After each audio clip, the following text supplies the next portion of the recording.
지금 보고 계시는 이 사람은 유튜브 쇼츠 총괄 책임자인 토드 셔먼입니다. 이 사람이 알고리즘에 대해 직접 이렇게 말했어요. 우리는 롱폼과 쇼츠를 완전히 다르게 접근합니다. 시청자가 콘텐츠를 발견하는 방식 자체가 다르기 때문이죠. 이 말을 잘 뜯어보면 핵심이 보입니다. 유튜브는 여러분들이 피곤함을 참고 꾸역꾸역 1일 1 영상을 올렸는지, 이 채널이 롱폼이랑 쇼츠 동시에 하는 채널인지를 보고 채널을 밀어주는 게 아닙니다. 오직 이 영상이 시청자를 끝까지 잡아두는지, 이걸 기반으로 추천을 한다는 겁니다. 즉, 알고리즘을 총괄하는 사람이 직접 말하고 있다는 겁니다. 매일 꾸준히 올려야 떡상한다? 쇼츠를 올리면 롱폼이 죽는다? 이거 전부 근거 없는 소리라는 겁니다. 매일 영상을 갈아 넣어도 조회수가 100에서 멈추는 채널이 있고, 일주일에 딱 2개만 올려도 쇼츠와 롱폼이 동시에 터지는 채널이 있습니다. 이 차이는 도대체 어디서 오는 걸까요? 답은 간단합니다. 조회수가 안 나오는 사람들은 무작정 열심히만 할 뿐, 유튜브가 싫어하는 잘못된 전략에 속아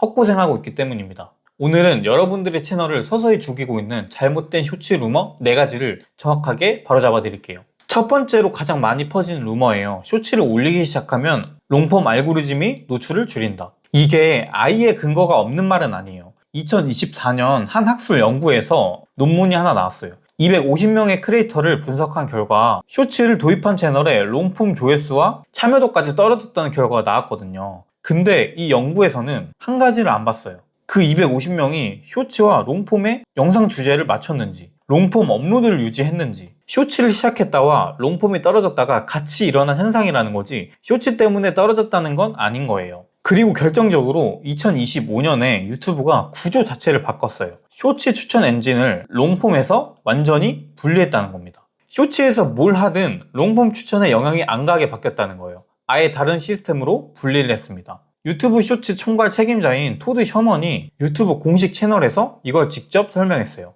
우리는 롱폼과 쇼츠, 이 포맷들을 다르게 접근합니다. 롱폼에서 시청자가 능동적으로 썸네일을 보고 선택하고, 쇼츠에서는 피드를 스와이프하며 콘텐츠를 발견합니다. 그래서 측정 방식도 다릅니다. 이렇게 공식적으로 이야기를 했다는 겁니다. 아닌데? 나는 진짜 쇼츠를 올리고 나서 롱폼 조회수가 떨어졌는데? 라고 하시는 분들도 분명히 계실 거예요. 근데 그게 쇼츠 때문이 아닐 수 있어요. 유튜브 내부 직원인 르네 리치가 인터뷰에서 또 이렇게 밝혔거든요. 우리는 채널이나 크리에이터 단위를 보지 않습니다. 영상과 주제 단위로 봅니다. 여러분의 다음 영상이 대박일 수 있는데 이전 영상 때문에 그걸 안 보여주는 건 누구에게도 이득이 아니잖아요 라고 밝혔습니다. 제가 항상 여러분들께 영상 퀄리티가 좋으면 그걸 노출 안 시켜주면 유튜브 자체가 손해다 라고 항상 말씀드리잖아요. 이 인터뷰에서만 봐도 알 수 있습니다. 그러니까 쇼츠 10개가 망해도 그 다음 롱폼 영상이 그냥 퀄리티가 좋고 사람들이 원하는 영상이라면 그건 그대로 추천이 된다는 거예요. 롱폼 성과가 떨어진 건 쇼츠 때문이 아니라 롱폼 자체의 문제가 가능성이 크다는 겁니다. 실제로 2025년에 크리에이터 설문에서 64%가 쇼츠를 올린 뒤에 롱폼 성과가 오히려 좋아졌다 라고 답을 했고, 6개월 동안 꾸준히 쇼츠를 올린 채널은 전체 채널 성장이 44%가 증가했습니다.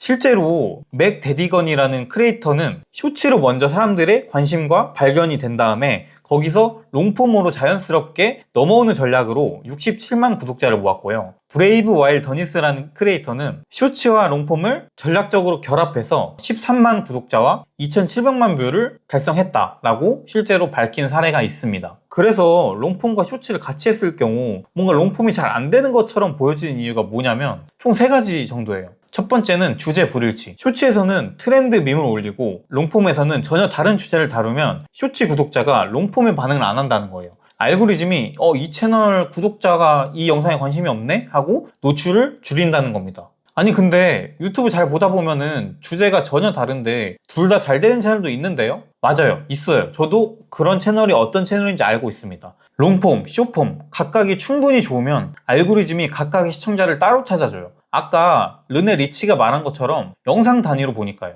근데 그건 시너지를 조금 포기하는 겁니다. 쇼츠에서 롱폼으로 넘어오는 흐름이 없으니까 쇼츠 따로, 롱폼 따로 이 2개의 채널을 운영하는 거랑 다름이 없습니다. 괜찮긴 한데 비효율적인 거예요. 주제를 맞추면 쇼츠가 롱폼의 예고편 역할을 할 수 있다는 겁니다. 그게 41% 빠른 성장이 나왔던 이유이기도 해요. 두 번째는 롱폼 업로드를 조금 소홀히 하시더라고요. 쇼츠 조회수가 압도적으로 조회수가 많이 나오니까 롱폼은 조회수 잘 안 나오니까 쇼츠나 올리자 하고 롱폼 업로드를 줄여요. 안 올리니까 성과가 안 나오는 건 당연하잖아요. 세 번째는 새 구독자의 적응 기간입니다. 쇼츠로 구독자가 급증하면 일시적으로 롱폼 노출 클릭률이 떨어질 수밖에 없습니다. 새 구독자가 아직 롱폼에 적응을 안 했으니까요. 그런데 이건 일시적인 거예요. 롱폼 그냥 꾸준히 올리시면 알고리즘이 맞는 시청자를 찾아줘요. 위에서 말씀드린 세 가지 전부 쇼츠의 문제가 아니라 전략의 문제라는 겁니다. 그리고 두 번째 잘못 알려진 미신은 매일 1일 1 영상을 해야 알고리즘이 밀어준다입니다. 뭐 하루에 3개씩 올려라, 매일 올려야 알고리즘이 밀어준다, 200개는 올려야 조회수가 안정된다,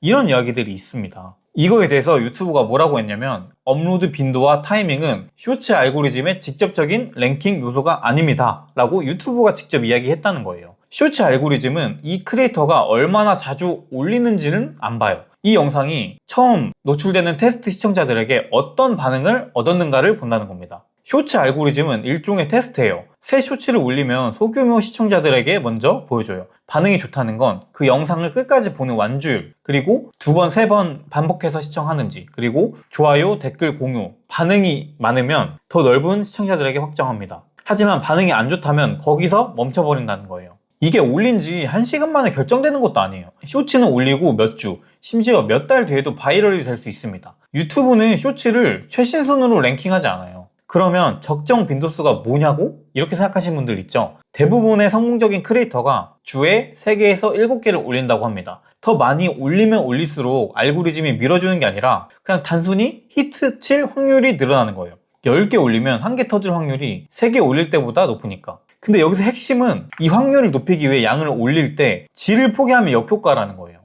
2025년부터 지금까지 유튜브는 참여 조회수를 핵심 지표로 쓰고 있습니다. 25년 3월부터 쇼츠 재생이 시작되기만 하면 1 조회수로 카운터가 되는데 광고 수익과 알고리즘 판단에는 참여 조회수만 의미가 있다는 거예요. 스크롤하다 0.5초 보고 넘긴 건 조회수 숫자에는 찍히지만 알고리즘한테는 부정적인 신호예요. 매일 3개씩 올리는데 퀄리티가 떨어져서 그냥 넘겨버리는 비율이 높다면 알고리즘이 이 채널 쇼츠는 사람들이 넘긴 쇼츠만 올리네 하고 다음 쇼츠에도 노출을 줄여요. 라면도 못 끓이는 제가 백종원 레시피 12개를 동시에 요리하면 12개 다 맛없는 요리가 나오잖아요. 그래서 하나를 제대로 만드는 게 먼저입니다. 주 3개에서 5개 각각 영상들의 퀄리티를 유지하면서 꾸준히, 이게 정답입니다. 세 번째는 틱톡이나 릴스 이런 곳에서 잘 먹히는 콘텐츠를 그대로 유튜브에 올리면 똑같이 떡상이 된다? 이거입니다. 결론부터 말씀드리자면 각각 컨셉이 조금씩 달라요. 전혀 다른 플랫폼이라는 거예요. 가장 큰 차이가 알고리즘이에요. 틱톡은 좋아요, 공유, 댓글 같은 상호작용을 최우선으로 봐요. 그래서 3초짜리 엄청 큰 충격을 주는 영상이 터질 수가 있어요. 반응만 많으면 되니까요.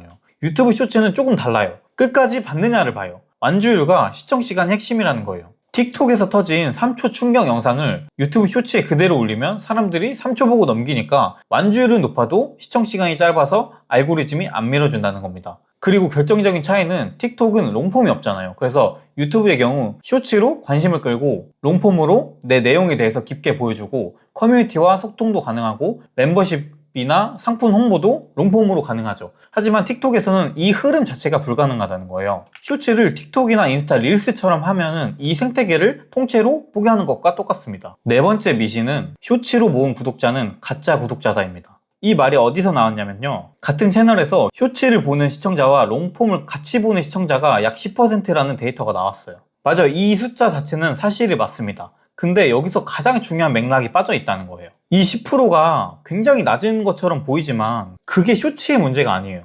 유튜브가 원래 그래요. 유튜브 추천 알고리즘은 25년부터 지금까지 기준으로 구독 여부를 거의 안 봐요. 영상만 좋으면 구독자가 0명인 채널도 추천에 올라가요. 유튜브가 공식적으로 이렇게 말을 하고 있잖아요. 알고리즘이 보는 건 구독 여부가 아니라 그 영상이 시청자에게 가치가 있느냐입니다. 그러니까 쇼츠의 구독자가 롱폼을 안 본다는 건 쇼츠의 문제가 아니라 그 채널에서의 롱폼이 그 시청자들한테 매력적이지 않았다는 겁니다. 쇼츠 조회수의 74%가 구독하지 않은 사람들이 영상을 봅니다. 이걸 쇼츠를 통해 만들어진 구독자는 가짜야 라고 해석하는 사람이 있는데, 한번 반대로 생각해보면 여러분, 쇼츠는 여러분의 채널을 한 번도 본 적 없는 사람들에게 도달하는 가장 빠른 방법이라는 뜻입니다. 그 74%는 가짜가 아니라 새로운 잠재 시청자라는 거예요. 실제로 쇼츠와 롱폼을 같이 운영한 채널이 롱폼만 하는 채널보다 41% 빠르게 성장한다는 채널을 앞에서 보여드렸잖아요. 쇼츠가 새로운 시청자를 데려오고 그중 일부가 롱폼까지 넘어오니까 가능한 수치입니다. 롱폼과 쇼츠의 겹침 구독자가 10%인 게 작아 보이시죠? 근데 쇼츠가 100만 뷰를 찍으면 10%가 10만 명이에요. 그 10만 명이 여러분의 롱폼 잠재 시청자라는 겁니다. 쇼츠 없이는 이 사람들을 만날 방법이 없어요. 가짜 구독자 문제가 생기는 건 1번에서 말씀드린 것처럼 주제가 안 맞을 때예요. 쇼츠에서는 고양이 밈을 올리고 롱폼에서는 부동산 투자를 다루면 그 구독자는 롱폼을 절대 안 봅니다. 근데 그건 구독자가 가짜인 게 아니라 내가 그냥 다른 사람을 데려온 겁니다. 비유를 하자면 떡볶이 집에서 시식 코너를 열었는데 시식으로 초밥을 줬어요. 이 초밥을 먹고 들어온 손님인 떡볶이를 안 시키죠. 떡볶이를 시키게끔 하려면 시식으로 떡볶이를 줬어야죠. 오늘 영상을 정리하자면 쇼츠를 하면 롱폼이 죽는다? 추천 엔진이 완전히 분리돼서 영향이 없다. 쇼츠 영상은 매일 올려야 하나? 같은 퀄리티라는 가정하에 많이 올릴수록 떡상 확률이 올라갈 뿐이고 빈도는 영상의 랭킹 요소에는 관련이 없다. 그래서 저희 추천은 퀄리티가 높은 영상으로 3개에서 5개를 올려라 입니다. 세 번째는 틱톡 릴스를 쇼츠처럼 같이 한다? 알고리즘, 시청자, 수익 쉐어 전부 다르기 때문에 각각 따로 보시는 걸 추천드립니다. 쇼츠를 통해서 구독자를 모으면 가짜 구독자인가? 그건 제가 앞에서 떡볶이 시식 코너로 예시를 들었죠. 주제를 일치시키면 진짜 구독자가 될 수 있다 입니다. 전부 쇼츠의 문제가 아니라 전략의 문제라는 것을 마지막으로 오늘 영상 도움이 되셨다면 구독과 좋아요를 부탁드립니다. 오늘도 시청해주셔서 감사합니다.